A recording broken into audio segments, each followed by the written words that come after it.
অনেকদিন ধরে মাকে বলছিলাম, মা আমাকে একটু সাজিয়ে দাও, একটু সাজিয়ে দাও। মা কোনোদিনও আমার কথা শোনে না, একটু সাজিয়ে দেয় না। আজকে আমি সাজবো, খুব সুন্দর করে সাজবো। দেখি না মা আমায় কি বলে। মা সাজাবে না তো কি করবো, আমি সাজবো। লাল লিপস্টিকটা পরবো, দেখি কি সুন্দর।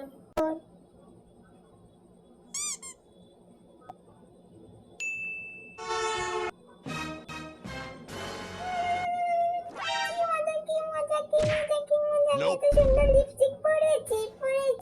ইয়ে ইয়ে, কিন্তু মা তো দেখলেই বকবে আমাকে। আইডিয়া, মাকে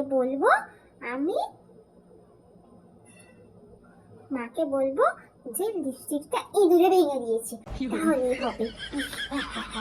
চাপা চাপা পালিয়ে যাই লিপস্টিকটা দেখে।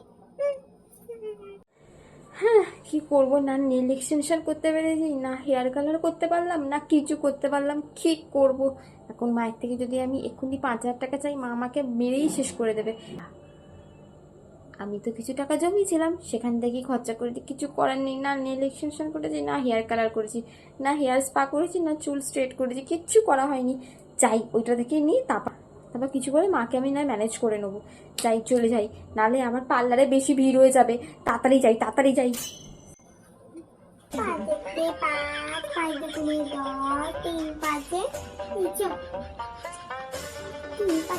দেখতে বারণ করেছে, হবে মানি তো দেখি না।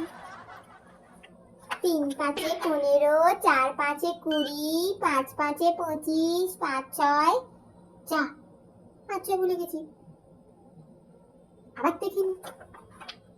কিরে তুই আবার দেখছিস? তোর লজ্জা হয় না? দাঁড়া, তোর বাবা আসলে তোকে বাবাকে বলবো, দাঁড়া। আমি পেরেছি কতটুকু, বাকিটা পাচ্ছি না, কি করবো? তুমি সবসময় আমাকে বকো, দেখো না পুজো ছুটি পড়েছে তো, এবার আমি আর পড়বো না, একেবারে পুজোর পরে পড়বো। না তুমি পুজো করবো, আর পুজোর পর যে পরীক্ষাটা হবে সেটা কি আমি গিয়ে দেবো? তুমি কি করবো বলো? এতগুলো পোস্ট প্রেজেন্টেশন দিয়েছি, আমি এখন কি করে এগুলো কমপ্লিট করব? আমার পরশু থেকে ছুটি পড়ছে, কিন্তু আমাকে ওভার ডিউটি করতে হবে। মানে আমার কপালটাই খারাপ। মানে এতটা কিভাবে ইনরেসপন্সিবল হতে পারে? মানে আমাকে ছুটি দেবে না বলতে, পরশু দিন ছুটি চাইলাম এক্সট্রা, পরশু দিন থেকে একেবারে ছুটি চাইলাম, কিন্তু হবে না, আমার করতেই হবে। বললাম তো বসকে আমি দেখে নেবো, এতগুলো প্রেজেন্টেশন কি করে করবো। করে তো দেখতেই হবে। আমাকে এইটা মা কিনে দিয়েছে, এটা দিয়ে আমি আজকে সারা পুজোতে ঘুরবো। আমি আর আমার বন্ধু বনিতা দুজন মিলে বেরোবো, কি মজা হবে। কিন্তু বনিতার মা তো ওকে বেরোতেই দেয় না। ঠিক আছে, কোনো ব্যাপার না, আমি ওকে বলবো, মাকে বলে বোঝাবো যে আমার সাথে বেরোতে দিতে, আমাকে না করতে পারবে না। ঢিচকাও পুজোতে এগুলোই করবো, ঢিচকাও। এইবারে তো আমার পুজোর প্ল্যান পুরো ফিক্স, পুরো শর্টে একদম। মানে ফার্স্ট ষষ্ঠীর দিন যাব ওর সাথে, সপ্তমীর দিন যাব ফ্রেন্ডসের সাথে, অষ্টমীর দিন যাব আবার ওর সাথে, নবমীর দিন যাব বাড়ির লোকের সাথে, আর দশমীর দিন দেখবো আবার ওর সাথে। আমার তো পুরো শর্টেড প্ল্যান, কি বলবো।